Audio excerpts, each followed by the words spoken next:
চন্দ্রহারের রাস্তা দিয়ে যখন গেলেন আইডি পড়ে একবারও তাকাইলা না আমার দিকে। আব্বাজি अबे साले কি আছে বে? তোমার পিসার এখন কেমন আছে? তোর মতো ছেলে থাকতে আবার পিসারের অবস্থা, তোর মতো ছেলে থাকতে পিসার খালি উপর নিচ করবি। কি আছে সেটা ক। না আব্বা তেমন কিছু হয়নি, আমি না মতলব জুয়া খেলে 80,000 টাকা হেরছি।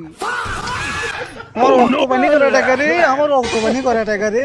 বালের কথা, তুমি আমার দাদা বোকা সুদা না, দাদার সয় সম্পত্তি সব লিখে নেছো।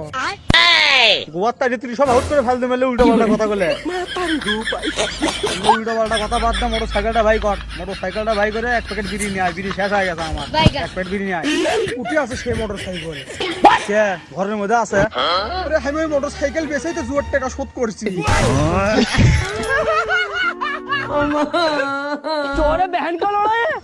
তুই যা শুরু করছু কোনদিন তো আমাকে বেঁচে ফেল দেবো। তোমার ফটো অবশ্য দেখাছিলাম, শালারা খালি 1300 টাকা দাম পায়। বেচলেও 1300 টাকা পেলাম এমনি।